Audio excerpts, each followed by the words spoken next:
Good morning, everyone, and welcome to this edition of Couch Coding Performance Monitoring. Your experts for today are New Relic Technical Partner Manager Marco Marquez and Pantheon Platform Technical Liaison Alan Fear. Just a few housekeeping items to go over before we start. Please make sure you submit any questions you have during the presentation in the question window. The session is driven by your questions, so please make sure you keep them coming. Also, the session will be recorded, and the recording will be made available to everyone next week. I'd now like to turn it over to Marco and Alan. Hey guys, thank you, Atusa. Like she mentioned, my name is Marco Marquez. I'm a technical partner manager here at New Relic. I've been with the company for approximately 2 years.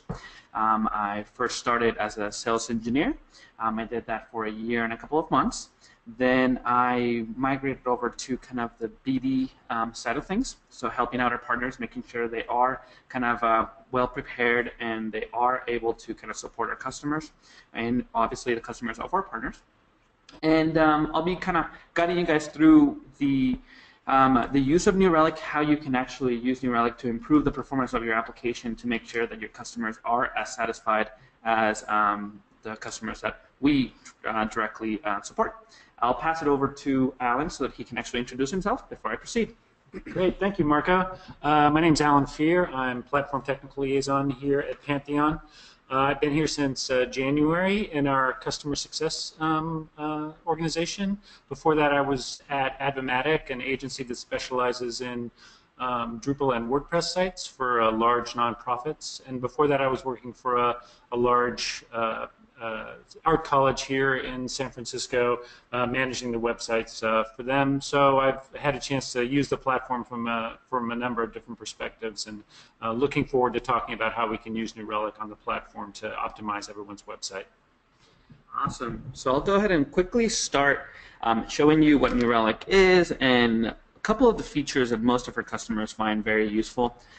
You should be seeing my screen right now. You should see New Relic with 4 different applications.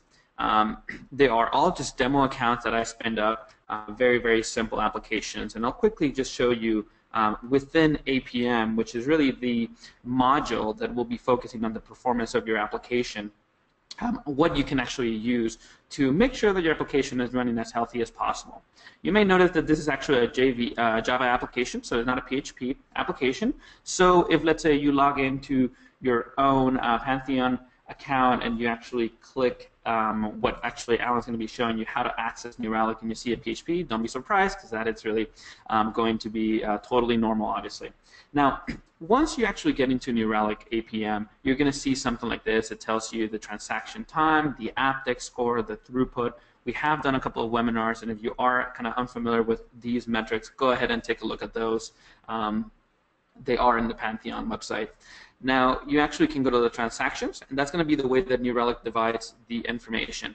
You may see, rather than actually seeing login, you're going to see, let's say, login.php or something more kind of PHP related, right?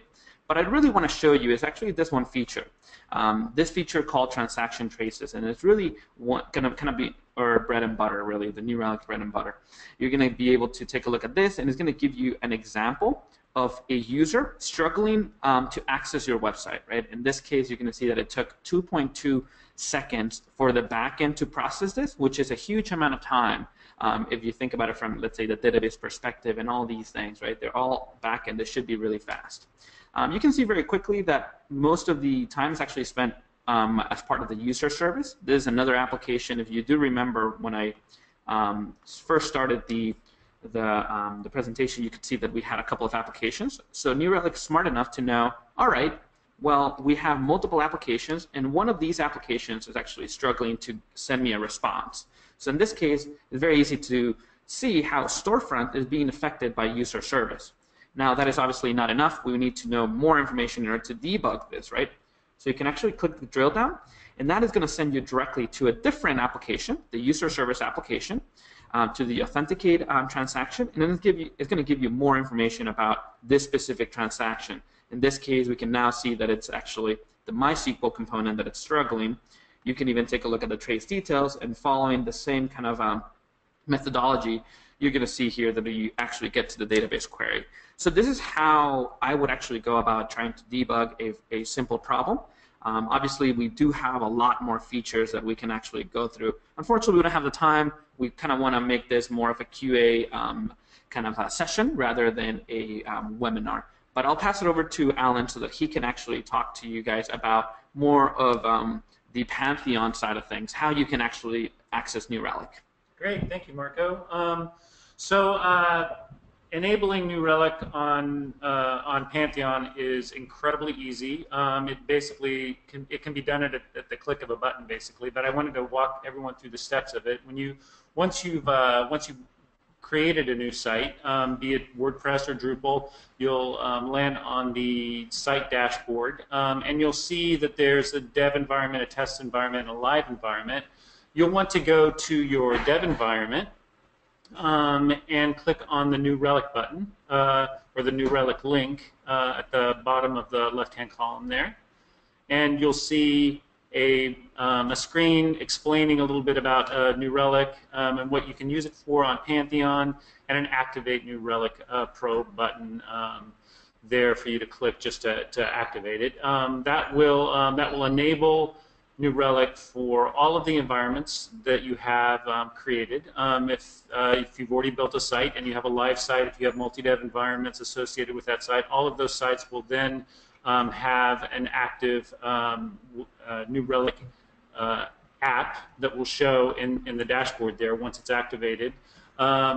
You'll want to also, if it's a brand new site, click around on the site a little bit so that New Relic registers that the agent is actually active and installed on the server. So the steps are essentially to click the yellow button, Activate New Pro, click around on your site a couple of times so that New Relic registers the site, and then at that point what you'll see, and I'll click over here from the WordPress demo to the Drupal demo, a site that has New Relic activated, what you'll see is a list of the sites that you have created, including any multi-dev sites you have, and a button over in the right-hand side of the page that reads Go to New Relic. Clicking on that button will log you in as the user who activated New Relic, and you'll have access to the full New Relic Pro APM package to monitor performance of your site.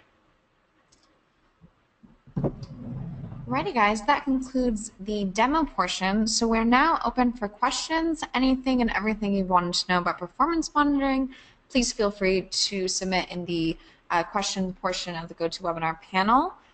So to start out, we do have a question, and that is, what would be required to hook into CI, for example, to automatically confirm that a change doesn't blow the app decks? Yeah, that's a great question, and we actually have we recently launched Quicksilver, which is a feature that we have on the platform that allows you to use platform hooks to trigger actions based on the workflows in the dashboard. So when you push code, for example, into the site, you can trigger something that will show a deploy in New Relic. You can actually use anything that the New Relic API lets you use, but what we have here is an example in our Quicksilver examples for New Relic deploy hooks. You can go to that page and simply run a Google search on Quicksilver examples, platform Quicksilver examples. You'll see the New Relic deploy script there that you can use in your site with instructions also on how to use Quicksilver. And that'll there are other Quicksilver examples there too that will allow you to do things that will allow you to do things that can hook into your continuous integration that you have for your site. So I would encourage everyone to look at our Quicksilver examples, see what works there. If you don't find the exact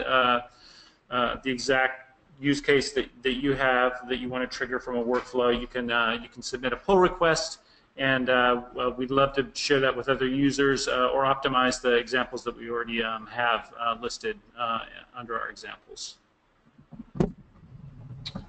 Alrighty, the next question is there any way to change the AppDex score from multiple sites? Yes, you can definitely do that. So, Atusa, do you mind sharing that screen or letting me? All right. Cool. So I'm going to be quickly sharing with you guys kind of how you can do this. So the short answer is yes. Every single application will have a different app dex. So you can see here that we have different colors. Okay, that tells us that there's a potential to be a problem here at storefront, right? It could be either the errors or it could be a slowdown. Both of these metrics actually make up the app dex. Now, you may realize that a lot of times, okay, you may have a really fast application and really slow applications, right? If your average for the slow application is supposed to be 1 second, and if it's taking, let's say, 2 seconds, then you want to be notified. But what happens if, let's say, the fast application is supposed to take 0.5, and you want to be alerted when it takes 1 second, then you need to have different benchmarks, really. And we will actually support that. Okay, so if you actually go to one of the applications, you're going to see that we have a number between the brackets that tells you this is the benchmark that we are measuring your application against. In this case, we expect this application to take 400 milliseconds, and it's taking 200. So because of that, you can see that the app dex is actually not that bad. It's between 0.85 to 1, which is a good range, right? The reason why we have some errors here, that it may be why this is actually yellow, or it may be because it's now improving and eventually it's going to turn to green, right? Now, if you go to a different application, you're going to see that we could have a different value, as you can see here. It's 0.3. So this number is a number that we can manage. It's a number that we can actually change depending on our application, and that's how we actually can change the value for our app dex. And this number is actually seen if you go to Settings Application. You're going to find it there. Or if you also go to the alerts and then alert policy, application policies, excuse me, you're going to see there, this is disabled because it's a demo account, but you're going to see the app dex T values here for both the back end and the front end. So to answer your questions, yes, you can do that at the application level. Furthermore, you can also go to a transaction and select this transaction to be something that we call key transaction. And this allows you to separate part of your application so that you can have a threshold for that specific part of your application. A lot of times customers want to, let's say, separate their login experience and their checkout experience. They want those to be really, really fast, right? But they still want to have a base benchmark for everything else. And what they do actually here at New Relic is that they first separate those two kind of sections of the application as key transactions. They set the app dex T, and then everything else they just set it at the application level. So that's how you do it. Hopefully that answered your question. Great, thank you, Marco. For the next question, we're going to go for, does Insights have an API that we can integrate with? Good question. We haven't really talked too much about Insights, but Insights is this product or module that will collect all this information that it is originating from all the other modules that we really haven't talked about. You can see here, and it's going to allow you to start kind of asking questions, right? So imagine having a big database that collects all this information into different tables. That's really a simple way of thinking about Insights. Just for example, we can either say, all right, give me everything from the browser side. Browser side meaning the table page view. If I do that, it's going to send me a response right away. So that is really what Insights is going to be. Then you can say, all right, I want to graph it. You can do a lot of cool things. Unfortunately, we don't have the time to talk about this. But you actually can take a look at this. And this shows you a JSON object, right? So this is kind of a hint that we actually do have an API. This is the result of an API call that you would be making to get the information that will allow you to take this JSON object and graph it, right? And you can take a look at that and much more if you click Manage Data. Then you click actually Add Data, and it will show you all the way at the bottom right. You're going to see this section that tells you querying a custom event. Okay, this is the way that you can actually use our API to get information, get that JSON object that I showed you guys programmatically. And if you need more information, you can actually click this. That will send you to the documentation that we have here, and you can even go to New Relic Insights, and it will show you all the things that we offer. One of them being adding and querying data. You can actually click querying your data remotely, and that will give you detailed instructions on how you can do that. It really narrows down to get an API key, then make a call that looks like the actual call that you're making. You can see here there's query and then your query string, and you will receive the results. It's actually that easy. Alrighty, so a follow-up to one of the previous questions was in regards to the question about the Apdex score. A listener is wondering if it's possible to set it across multiple apps at once. They feel we didn't fully answer that question, so if Alan or Marco want to take that. Not a problem. So one of the ways that you can do that is obviously going through manually. You know, you can actually go to the alerts and then application policies. You can definitely do that, which is not really very time consuming unless you have, let's say, thousands of applications, right? If you have thousands of applications, then the manual solution goes out the window. So what I would suggest is that you use our API. We have an APM REST API as well, and I'll quickly try to find it. And that will allow you to modify the Apdex. And just to also follow up to that is, yes, what if we have a lot? A lot of applications. Yep, exactly. So if you have a lot of applications, you would need to go through the API, and literally we can give you some examples here. You would probably want to look at the application examples, and then go to Apdex for apps or browsers, and take a look at the Apdex information that you can gather. Okay. Now, if you want to set the Apdex team, you would probably want to do it at the application level. And I don't know if I have the time to find it, but it would be somewhere here.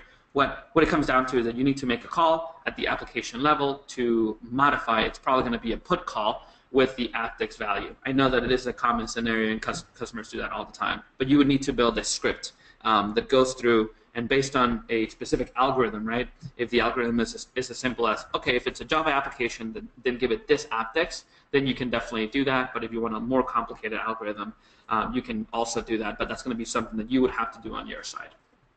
Great. Actually, I have something I can add to that as well. So we have actually a Terminus plugin for enabling New Relic Pro for all of your sites right now that you can use. That might be actually a good starting point for doing something like this. And we'd love to see a pull request for that particular functionality, because I assume someone who has a lot of sites that they would like to reset, that use case would be valuable to other users as well. So I encourage everyone to take a look at our Terminus Omniscient plugin as kind of a starting place for putting that together. Awesome. Perfect. Thank you both. Next question I think would be directed at Alan, and that is this feature, which I believe is New Relic, installed by default on Pantheon installs, or do I need to do something in my Pantheon install to install it? Yeah, no, we've actually we've taken the liberty of upgrading everyone on the platform already, so there's really nothing you need to do. If you have a new site, new sites that you're creating, all you need to do is go through that process that I demoed earlier on in the project. So there's really no action you need to take on your part.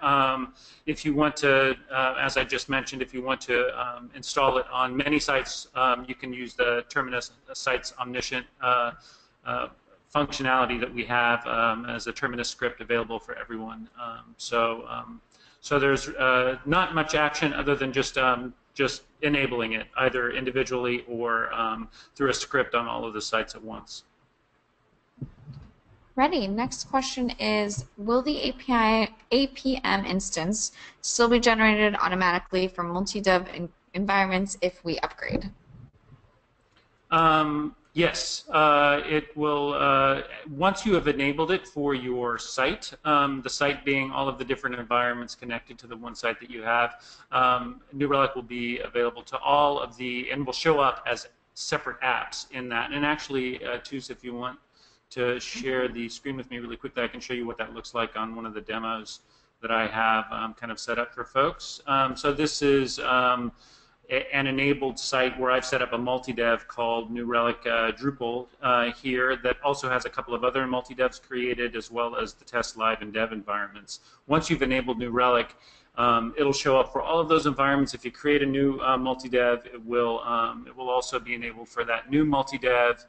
If you want to delete an environment at any time, you can go into New Relic and delete that app through the New Relic interface. But once you've spun up a site and enabled a New Relic for that site, all of the different apps or all of the different, in Pantheon language, all of the different environments will show up as apps on the New Relic side. Ready. Next question is, can New Relic monitor other Pantheon subsystems, such as Solar and Redis? Yes, as a matter of fact, and I think that might be also something that you can see here in the overview for this New Relic Drupal site that Redis is listed. Yes, it is listed. So you'll see PHP, MySQL, Redis, and external services all listed kind of in the overview. Solar will also appear, but it will appear under external services because that's what it looks like based on the platform architecture that we use. But you'll be able to monitor the performance of all of those components of the site.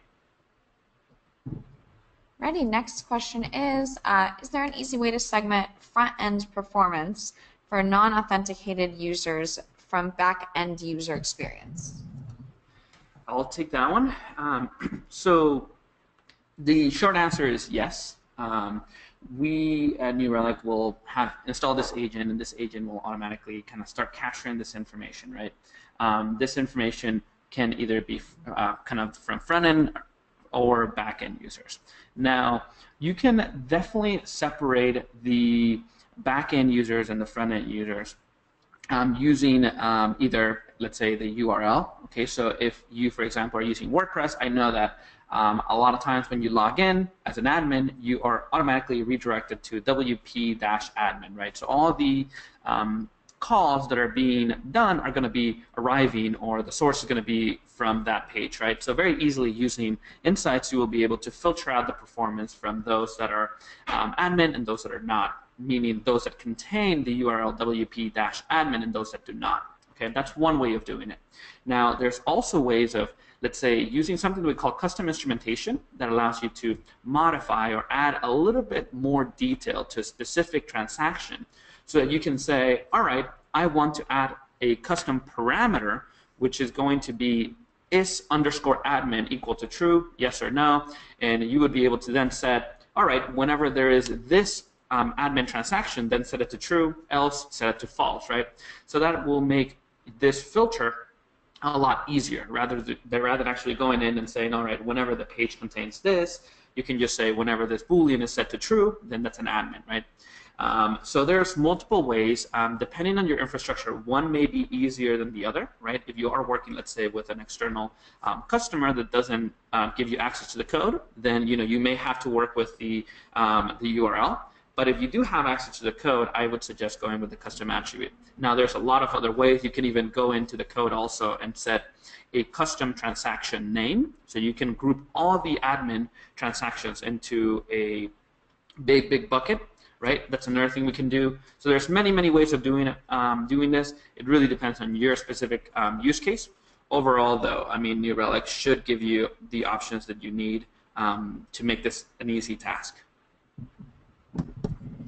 All right, we're going to take one more question here, and that is, does New Relic only monitor activity, or does it also monitor if the server goes down or the server has dropouts? So New Relic will monitor both. Obviously, that is part of performance, right? So if your server is down or your users are having a bad experience, then that is going to be kind of what encompasses performance. So we are going to be tracking both. The first one is going to be the actual traffic that is flowing through your application, and the agent is going to be able to track that, right? Very straightforward. Now, we also have what we call the SNR, which is the server not responding, and it can either be the agent reporting to kind of the cloud when it's not reporting. So what I mean is this, is let's say that the agent stops sending information for whatever reason. New Relic will be smart enough to let you know that there is a server not reporting, and that means that there is a problem.